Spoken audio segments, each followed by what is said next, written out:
ओम श्री हनुमते नमः। आप सभी का आपके अपनी चैनल आध्यात्मिक सागर में बहुत बहुत स्वागत है। आज मंगलवार को सुनिए हनुमान जी की कथा। एक नगर में एक वृद्धा रहती थी। उसका एक ही पुत्र था। उस वृद्धा की हनुमान जी पर बहुत गहरी आस्था थी। वह हर मंगलवार का व्रत रखती थी और हनुमान जी की पूजा आराधना करती थी। एक बार हनुमान जी ने अपनी भक्तिनी उस वृद्ध महिला की श्रद्धा का परीक्षण करने का विचार किया।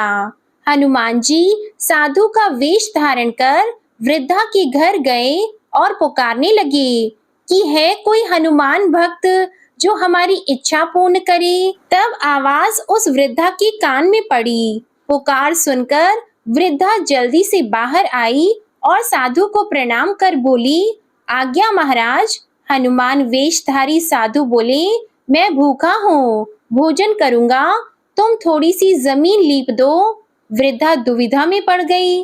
अंततः हाथ जोड़कर बोली, महाराज, लीपने और मिट्टी खोदने के अतिरिक्त आप कोई दूसरी आज्ञा दें, मैं अवश्य पूर्ण करूंगी। साधु ने 3 बार प्रतिज्ञा कराने के बाद कहा, तू अपने बेटे को बुला, मैं उसकी पीठ पर आग जलाकर भोजन बनाऊंगा। यह सुनकर वृद्धा घबरा गई, परंतु वह प्रतिज्ञाबद्ध थी। उसने अपने पुत्र को बुलाकर साधु को सौंप दिया। साधु वेशधारी हनुमान जी ने वृद्धा के हाथों से ही उसके पुत्र को पेट के बल लेटाया और उसकी पीठ पर आग लगवा दी। आग जलाकर दुखी मन से वृद्धा अपने घर में चली गई। इधर भोजन बनाकर साधु ने वृद्धा को बुलाकर कहा कि उनका भोजन बन गया है, तुम अपने पुत्र को पुकारो ताकि वह भी आकर भोग लगा ले। इस पर वृद्धा बोली, उसका नाम लेकर मुझे और कष्ट न दें। लेकिन जब साधु महाराज नहीं माने तो वृद्धा ने अपने पुत्र को आवाज लगाई। वह अपनी माँ के पास आ गया और अपने पुत्र को जीवित देखकर वृद्धा को बहुत आश्चर्य हुआ। वह साधु के चरणों में गिर पड़ी। तब हनुमान जी अपने वास्तविक रूप में प्रकट हुए और वृद्धा को भक्ति का आशीर्वाद दिया। तो प्रेम से बोले, शंकर भगवान की जय हो, बजरंग बली की जय हो। आइए सुनते हैं मंगलवार व्रत की पौराणिक कथा। एक बार नैमिषारण्य तीर्थ में 80,000 मुनि एकत्र होकर पुराणों के ज्ञाता श्री सूत जी से पूछने लगे, हे महामुने, आपने हमें अनेक पुराणों की कथा सुनाई है। अब कृपा करके हमें ऐसा व्रत और कथा बताएं जिसके करने से संतान की प्राप्ति हो तथा मनुष्यों को रोग, शोक, अग्नि, सर्व दुख आदि का भय दूर हो, क्योंकि कलयुग में सभी जीवों की आयु बहुत कम है। फिर इस पर उन्हें रोग, चिंता के कष्ट लगे रहेंगे तो फिर वह श्री हरि चरणों में अपना ध्यान कैसे लगा सकेंगे। श्री सूत जी बोले, हे मुनियों, आपने लोक कल्याण के लिए बहुत ही उत्तम बात पूछी है। एक बार युधिष्ठिर ने भगवान श्री कृष्ण से लोक कल्याण के लिए यही प्रश्न किया था। भगवान श्री कृष्ण और युधिष्ठिर का संवाद तुम्हारे सामने कहता हूँ, ध्यान पूर्वक सुनो। एक समय पांडवों की सभा में श्री कृष्ण जी बैठे हुए थे। तब युधिष्ठिर ने भगवान श्री कृष्ण से प्रश्न किया, हे प्रभु, नंद नंद, गोविंद, आपने मेरे लिए अनेकों कथाएं सुनाई हैं। आज आप कृपा करके ऐसा व्रत या कथा सुनाएं जिसके करने से मनुष्य को रोग, चिंता का भय समाप्त हो और उसको पुत्र की प्राप्ति हो। हे प्रभु, बिना पुत्र जीवन व्यर्थ है। पुत्र के बिना मनुष्य नरकगामी होता है। पुत्र के बिना मनुष्य पितृ ऋण से छुटकारा नहीं पा सकता और न ही उसका पुन्नग नामक नरक से उद्धार हो सकता है। अतः पुत्रदायक व्रत बताएं। श्री कृष्ण भगवान बोले, हे राजन, मैं एक प्राचीन इतिहास सुनाता हूँ, आप उसे ध्यान पूर्वक सुनो। कुंडलपुर नामक एक नगर था। उसमें नंदा नामक एक ब्राह्मण रहता था। भगवान की कृपा से उसके पास सब कुछ था, फिर भी वह दुखी था। इसका कारण यह था कि ब्राह्मण की स्त्री सुनंदा की कोई संतान नहीं थी। सुनंदा पतिव्रता थी, भक्ति पूर्वक श्री हनुमान जी की आराधना करती थी। मंगलवार के दिन व्रत करके अंत में भोजन बनाकर हनुमान जी की आराधना करती थी। मंगलवार के दिन व्रत करके अंत में भोजन बनाकर हनुमान जी को भोग लगाने के बाद स्वयं भोजन करती थी। एक बार मंगलवार के दिन ब्राह्मणी गृह कार्य की अधिकता के कारण हनुमान जी को भोग नहीं लगा सकी, तो इस पर उसे बहुत ही दुख हुआ। उसने कुछ भी नहीं खाया और अपने मन में प्रण किया कि अब तो अगले मंगलवार को ही हनुमान जी को भोग लगाकर अन्न और जल ग्रहण करूंगी। ब्राह्मणी सुनंदा प्रतिदिन भोजन बनाती, श्रद्धा पूर्वक पति को खिलाती, परंतु स्वयं भोजन नहीं करती और मन ही मन श्री हनुमान जी की आराधना करती थी। इसी प्रकार 6 दिन गुजर गए और ब्राह्मणी सुनंदा अपने निश्चय के अनुसार भूखी प्यासी निराहार रही। अगले मंगलवार को ब्राह्मणी सुनंदा प्रातः काल ही बेहोश होकर गिर पड़ी। ब्राह्मणी सुनंदा की इस असीम भक्ति के प्रभाव से श्री हनुमान जी बहुत प्रसन्न हुए और प्रकट होकर बोले, सुनंदा, मैं तेरी भक्ति से बहुत प्रसन्न हूँ, तू उठ और वर मांग। सुनंदा अपने आराध्य देव श्री हनुमान जी को देखकर आनंद की अधिकता से विह्वल होकर श्री हनुमान जी के चरणों में गिरकर बोली, हे प्रभु, मेरी कोई संतान नहीं है, कृपा करके पुत्र और कन्या प्रदान करें, आपकी अति कृपा होगी। श्री महावीर जी बोले, तेरी इच्छा पूर्ण होगी, तेरे एक कन्या पैदा होगी, उसके अष्टांग प्रतिदिन सोना दिया करेंगे। इस प्रकार कहकर श्री महावीर जी अंतर्ध्यान हो गए। ब्राह्मणी सुनंदा बहुत हर्षित हुई और समाचार अपने पति से कहा। ब्राह्मण देव कन्या का वरदान सुनकर कुछ दुखी हुए, परंतु सोना मिलने की बात सुनी तो बहुत प्रसन्न हुए। उन्होंने विचार किया कि ऐसी कन्या के साथ मेरी निर्धनता भी समाप्त हो जाएगी। श्री हनुमान जी की कृपा से वह ब्राह्मणी गर्भवती हुई और 10वें महीने में उसे बहुत ही सुंदर पुत्री प्राप्त हुई। यह बच्ची अपने पिता के घर में ठीक उसी तरह से बढ़ने लगी जिस प्रकार शुक्ल पक्ष का चंद्रमा बढ़ता है। 10वें दिन ब्राह्मण ने उस बालिका का नामकरण संस्कार कराया।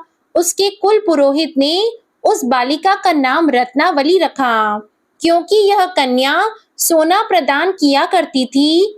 इस कन्या ने पूर्व जन्म में बड़े ही विधान से मंगल देव का व्रत किया था। रत्नावली का अष्टांग बहुत सा सोना देता था। उस सोने से नंदा ब्राह्मण बहुत ही धनवान हो गया।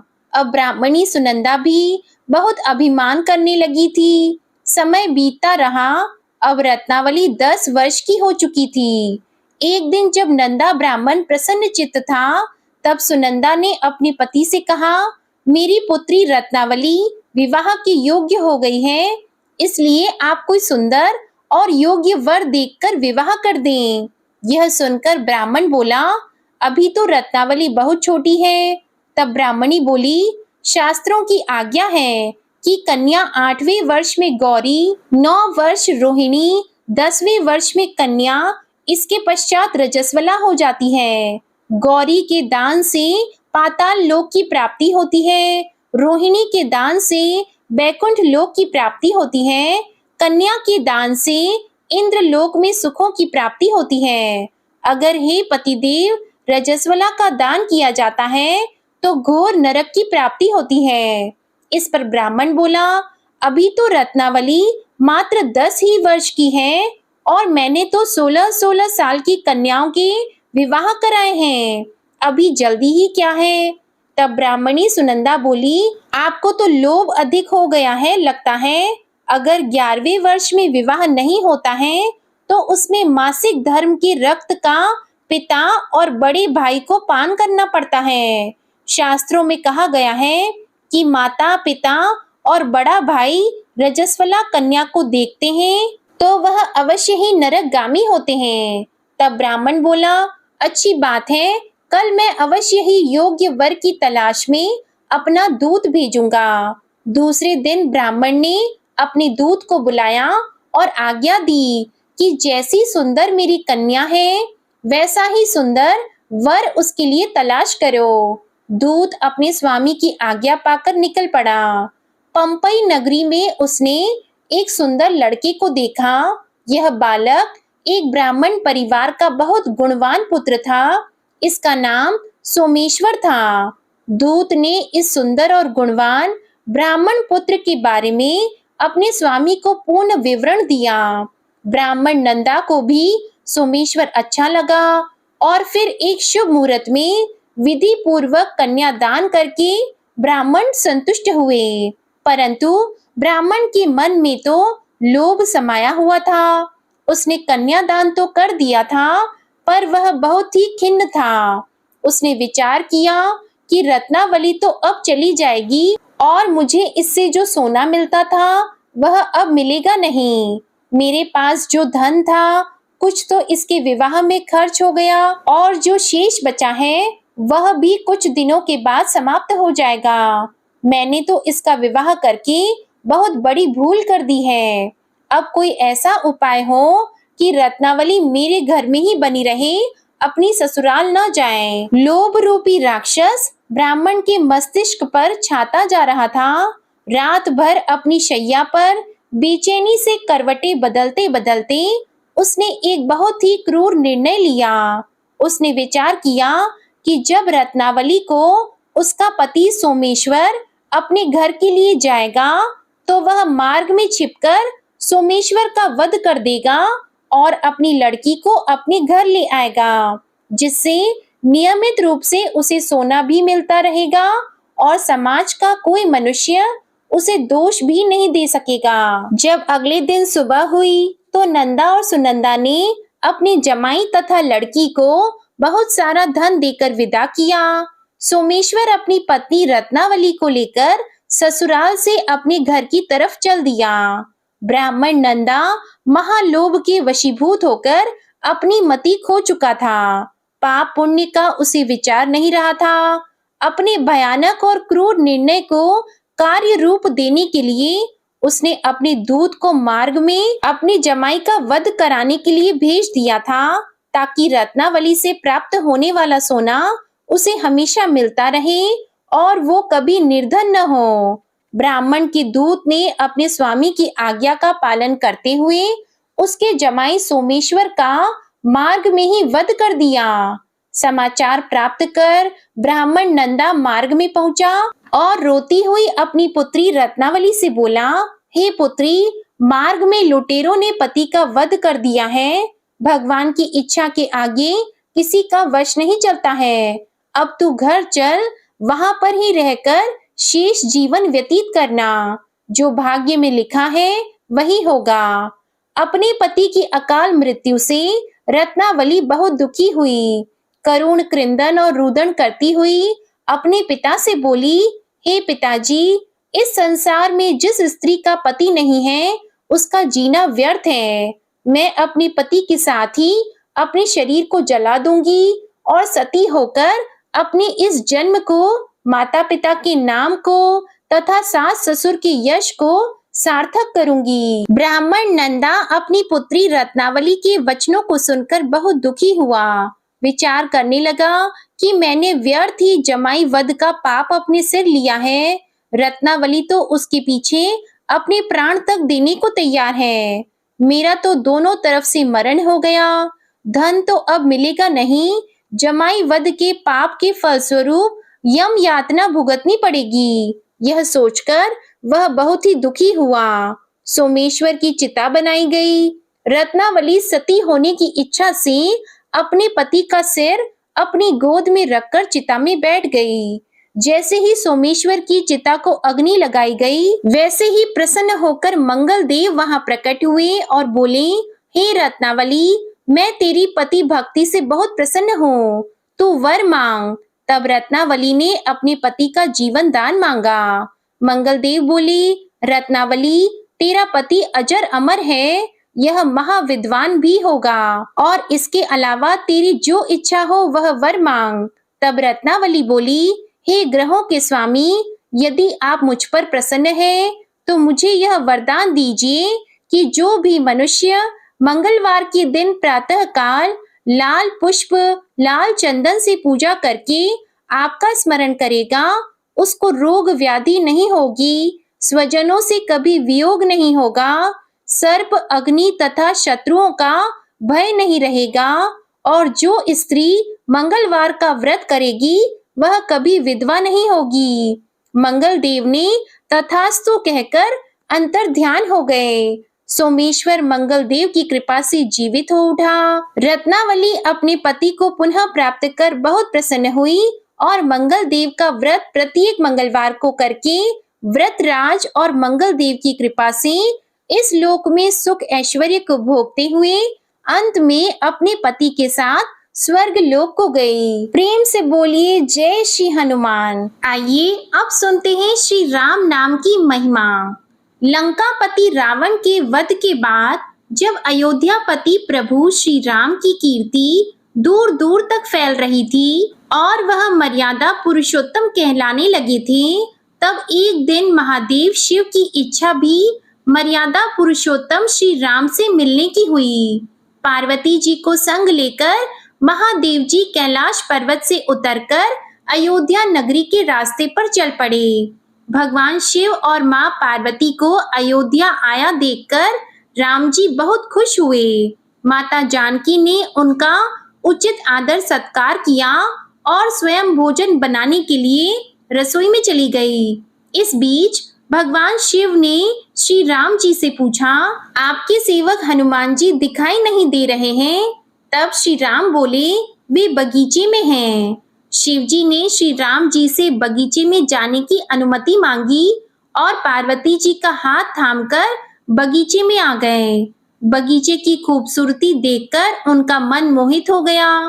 आम के एक घने वृक्ष के नीचे हनुमान जी दीन दुनिया से बेखबर गहरी नींद में सोए हुए थे और एक लय में खर्राटों से राम नाम की ध्वनि उठ रही थी। चकित होकर शिवजी और माता पार्वती एक दूसरे की ओर देखने लगे। माता पार्वती मुस्कुरा उठी और वृक्ष की डालियों की ओर इशारा किया। राम नाम सुनकर पेड़ की डालियां भी झूमने लगी थी और इनके बीच से भी राम नाम उच्चारित हो रहा था। शिवजी इस राम नाम की धुन में मस्त मगन होकर खुद भी राम राम कहकर नाचने लगे। माता पार्वती जी ने भी अपने पति का अनुसरण किया और अपने कोमल पैर थिरकाने लगी।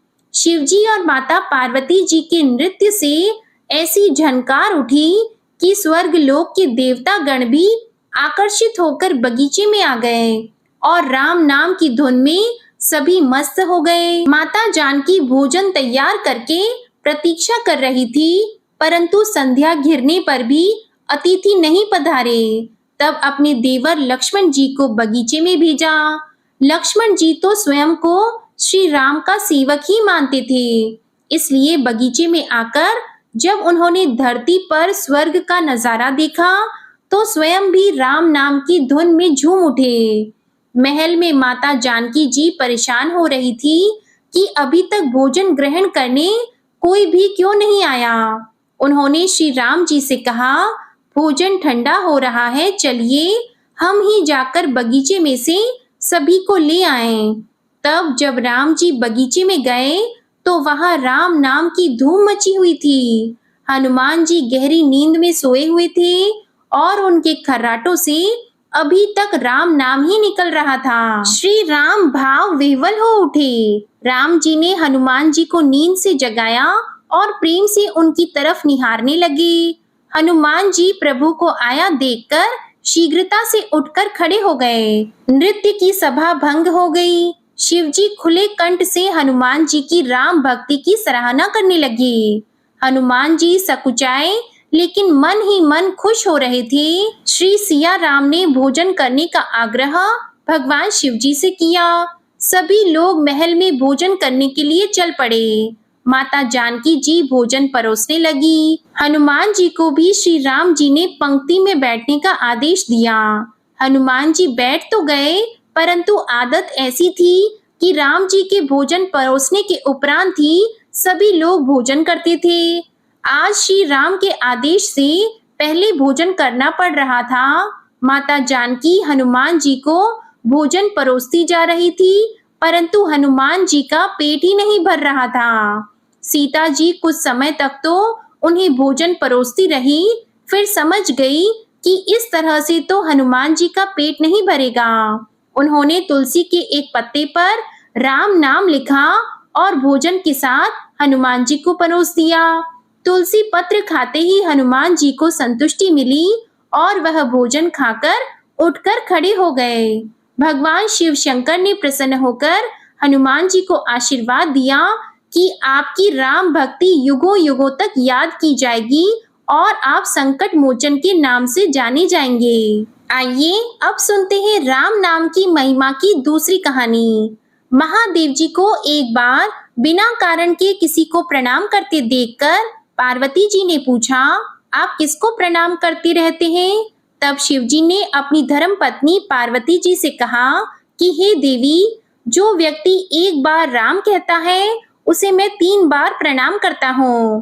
पार्वती जी ने एक बार शिव जी से पूछा, आप शमशान में क्यों जाते हैं और ये चिता की भस्म शरीर पर क्यों लगाते हैं? उसी समय शिव जी पार्वती जी को शमशान ले गए। वहां एक शव अंतिम संस्कार के लिए लाया गया। लोग राम नाम सत्य है कहते हुए शव को ला रहे थे। शिव जी ने कहा कि देखो पार्वती, इस शमशान की ओर जब लोग आते हैं तो राम नाम का स्मरण करते हुए आते हैं और इस शव के निमित्त से कई लोगों के मुख से मेरा अति प्रिय दिव्य राम नाम निकलता है। उसी को सुनने मैं शमशान में आता हूँ और इतने लोगों के मुख से राम नाम का जप करवाने में निमित्त बनने वाले इस शव का मैं सम्मान करता हूँ, प्रणाम करता हूँ और अग्नि में जलने के बाद उसकी भस्म को अपने शरीर पर लगा लेता हूँ। राम नाम बुलवाने वाले के प्रति मुझे इतना प्रेम है। एक बार शिव जी कैलाश पर पहुंचे और पार्वती जी से भोजन मांगा। तब पार्वती जी विष्णु सहस्त्र नाम का पाठ कर रही थी। पार्वती जी ने कहा, अभी पाठ पूरा नहीं हुआ है, कृपया थोड़ी देर प्रतीक्षा कीजिए। तब शिव जी ने कहा कि इसमें तो समय और श्रम दोनों लगेंगे। संत लोग जिस तरह से सहस्त्र नाम को छोटा कर लेते हैं और नित्य जपते हैं, वैसा उपाय कर लो। तो पार्वती जी ने पूछा कि वो उपाय कैसे करते हैं, मैं सुनना चाहती हूँ। तो शिव जी ने बताया, केवल एक बार राम कह लो, तुम्हें सहस्त्र नाम भगवान के 1000 नाम लेने का फल मिल जाएगा। एक राम नाम 1000 दिव्य नामों के समान है। तब पार्वती जी ने वैसा ही किया।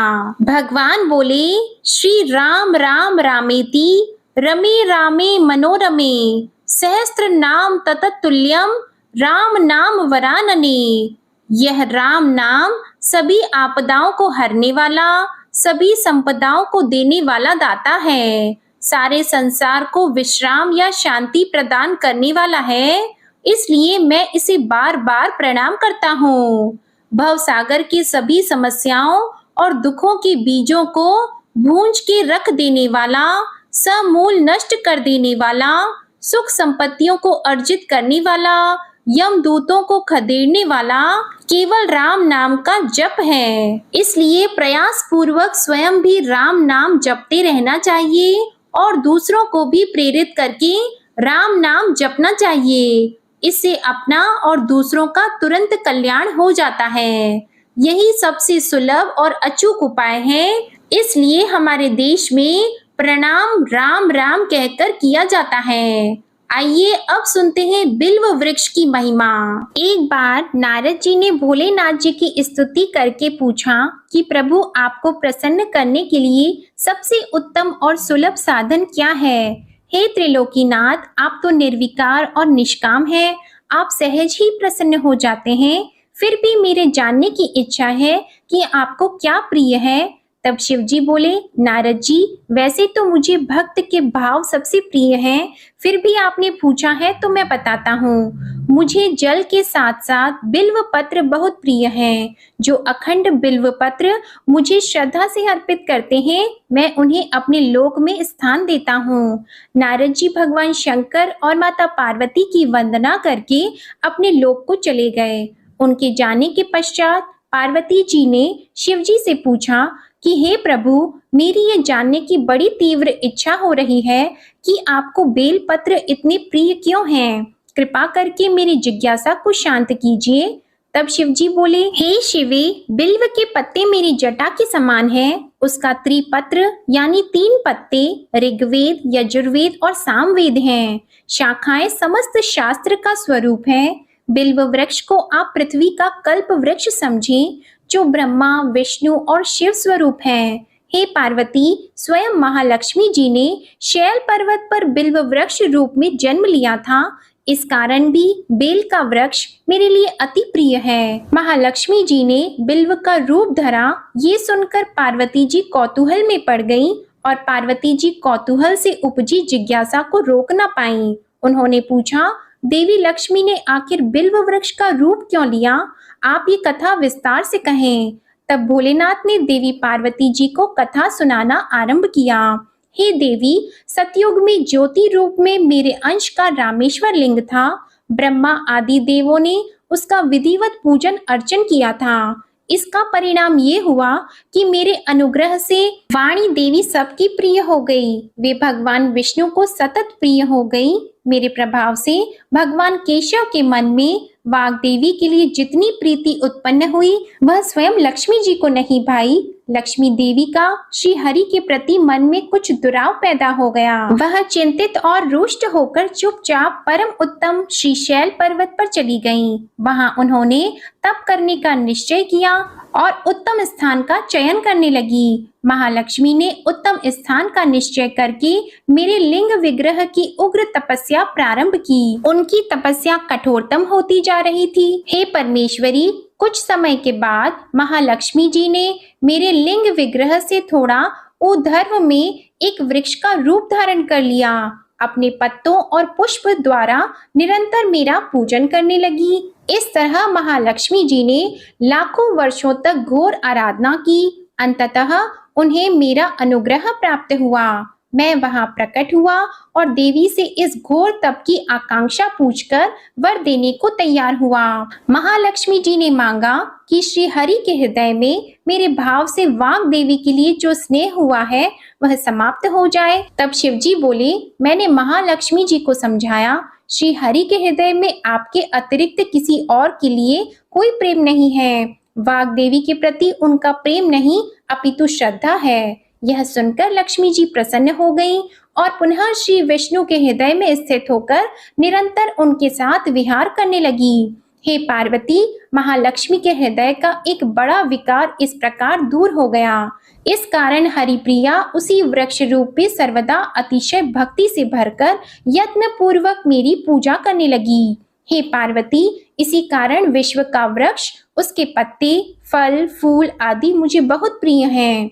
मैं निर्जन स्थान में बिल्व वृक्ष का आश्रय लेकर रहता हूँ। बेल वृक्ष को सदा सर्व तीर्थ में एवं सर्व देवमय मानना चाहिए। बिल्व पत्र, बिल्व फूल, बिल्व वृक्ष अथवा बिल्व काष्ठ के चंदन से जो मेरा पूजन करता है, वह भक्त मेरा अति प्रिय है। बिल्व वृक्ष को शिव के समान ही समझो। वह मेरा शरीर है जो बिल्व पर चंदन से मेरा नाम अंकित करके मुझे अर्पण करता है। मैं उसे सभी पापों से मुक्त करके अपने लोक में स्थान देता हूँ। हे देवी, उस व्यक्ति को स्वयं लक्ष्मी जी भी नमस्कार करती है जो मेरा पूजन करते हैं। जो बिल्व मूल में प्राण छोड़ता है उसको रुद्र देह प्राप्त होता है और ऐसे मनुष्य पर सदैव ही माता लक्ष्मी की कृपा रहती है और साथ ही साथ भगवान नारायण की कृपा भी उन पर सदैव बनी रहती है। प्रेम से बोलिए भगवान शिव और माता पार्वती की जय। आइए अब सुनते हैं मंगलवार को सुनी जाने वाली मंगला गौरी माता की पौराणिक कथा। कुरु देश में श्रुत कीर्ति नामक एक विद्वान, कीर्तिशाली, शत्रुओं का नाश करने वाला, 64 कलाओं का ज्ञाता, तथा धनुर्विद्या में कुशल राजा हुआ था।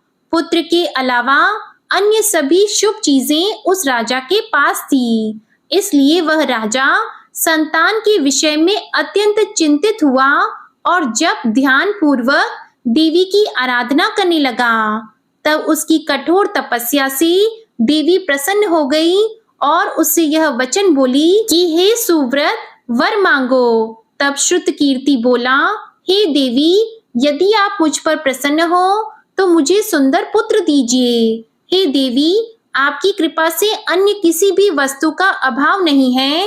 तब उसका यह वचन सुनकर पवित्र मुस्कान वाली देवी ने कहा, राजन, तुमने अत्यंत दुर्लभ वर मांगा है, फिर भी कृपावश मैं तुम्हें अवश्य दूंगी। किंतु हे राजन, सुनिए, यदि परम गुण पुत्र चाहते हो तो वह केवल 16 वर्ष तक जीवित रहेगा, और यदि रूप तथा विद्या से पुत्र चाहते हो तो दीर्घ जीवी होगा। देवी का यह वचन सुनकर राजा चिंतित हो उठा और पुनः अपनी पत्नी से परामर्श करके उसने गुणवान तथा सभी शुभ लक्षणों से संपन्न 16 वर्ष की आयु वाला पुत्र मांगा।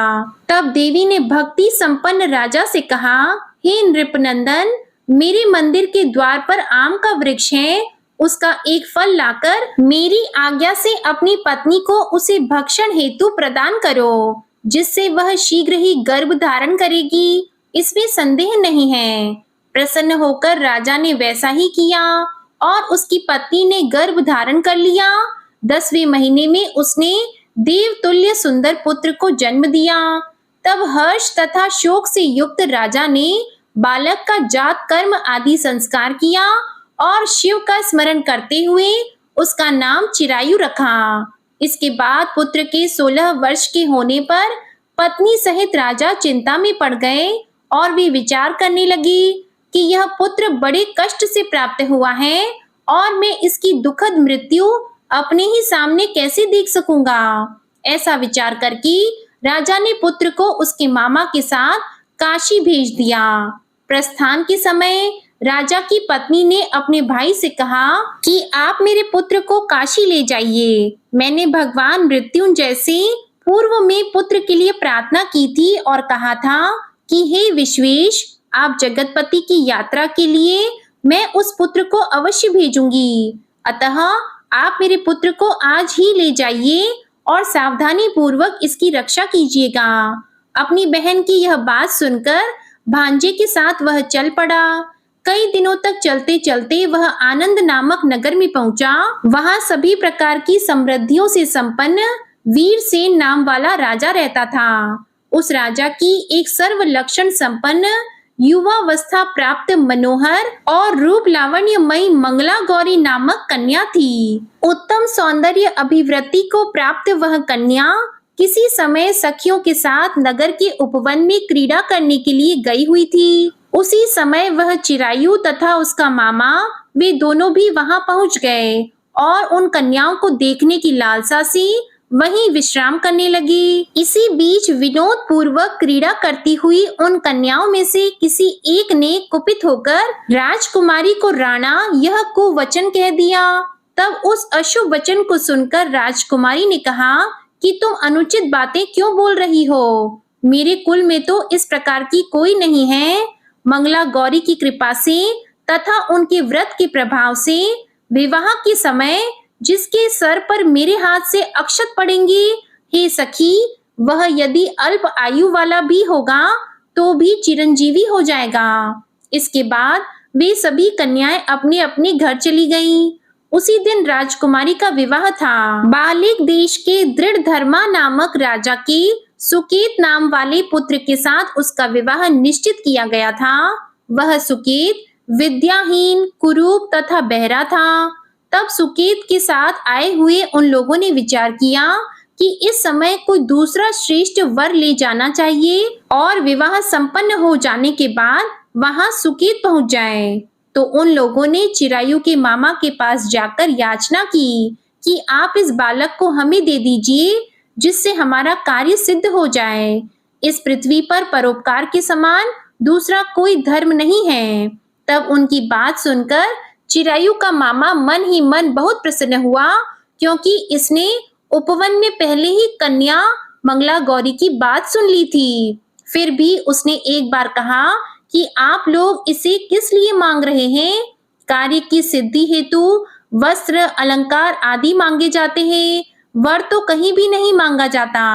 तथापि आप लोगों का सम्मान रखने के लिए मैं इसे दे रहा हूँ। इसके बाद चिरायु को वहां ले जाकर उन लोगों ने विवाह संपन्न कराया।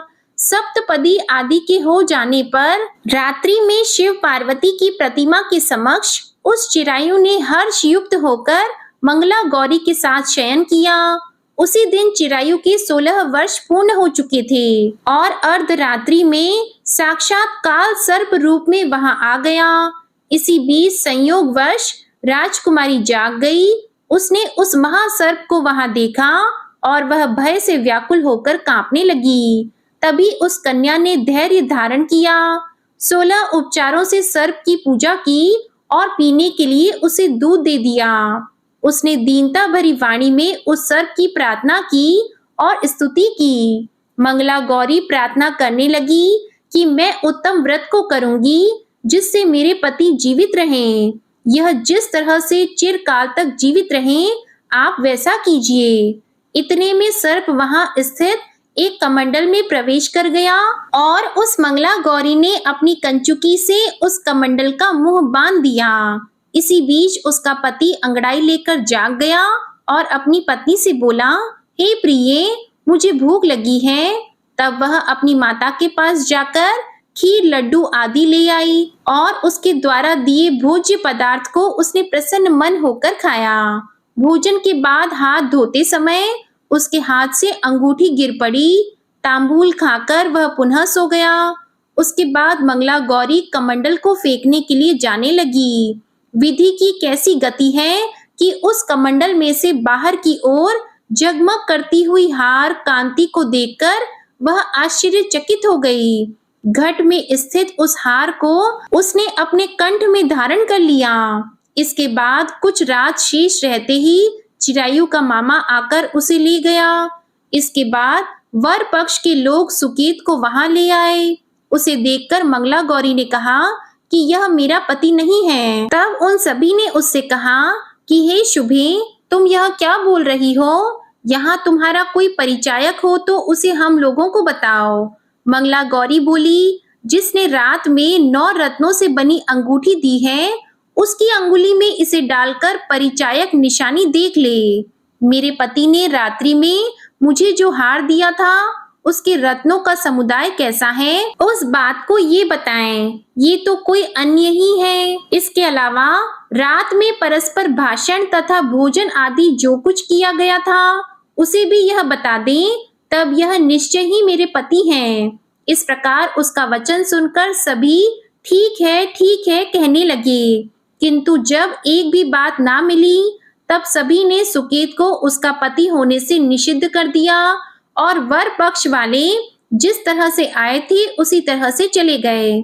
उसके बाद अपने वंश को बढ़ाने वाली महान यश से संपन्न तथा परम मनस्वी मंगला गौरी के पिता ने अन्न पान आदि का सत्र चलाया। उन्होंने वर पक्ष का वृतांत कानों कान सुन लिया कि स्वरूप से कुरूप होने के कारण लोगों के द्वारा किसी अन्य को वर के रूप में आदर पूर्वक लाया गया था।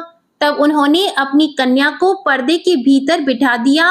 उसके बाद 1 वर्ष बीतने पर यात्रा करके चिरायु अपने मामा के साथ यह देखने आया कि विवाह के बाद वहां क्या हुआ।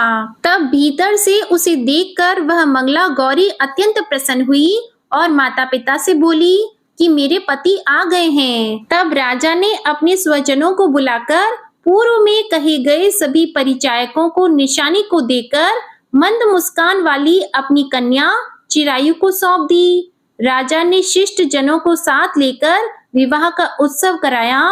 इसके बाद राजा वीरसेन ने वस्त्र, आभूषण आदि, सेना, घोड़े, रथ और अन्य भी बहुत सी सामग्रियां देकर उन्हें विदा किया। उसके बाद कुल को आनंदित करने वाला वह चिरायु पत्नी तथा मामा को साथ लेकर सेना के साथ अपने नगर पहुंचा। लोगों के मुख से उसे आया हुआ सुनकर उसके माता पिता को विश्वास नहीं हुआ। उन्होंने सोचा कि प्रारब्ध अन्यथा कैसे हो सकता है। इतने में वह अपने माता पिता के पास आ गया और स्नेह से परिपूर्ण वह चिरायु भक्ति पूर्वक उनके चरणों में गिर पड़ा। तब अपने पुत्र का मस्तक सूंघकर उन दोनों ने परम आनंद प्राप्त किया। पुत्र वधू मंगला गौरी ने भी सास ससुर को प्रणाम किया। तब सास उसे अपनी गोद में बिठाकर सारा वृतांत शीघ्रता पूर्वक पूछने लगी। हे महामुनि, तब पुत्र वधू ने भी मंगला गौरी के उत्तम व्रत महात्म्य तथा जो कुछ घटित हुआ था वह सब वृतांत बताया। जो कोई भी इसका श्रवण करता है या जो इसे कहता है उसके सभी मनोरथ पूर्ण हो जाते हैं, इसमें संदेह नहीं है। प्रेम से बोलिए मंगला गौरी माता की जय हो। आपको ये मंगलवार व्रत कथा अच्छी लगी हो तो वीडियो को लाइक करिएगा, शेयर करिएगा और चैनल को भी सब्सक्राइब करिएगा। जय श्री राम, जय हनुमान।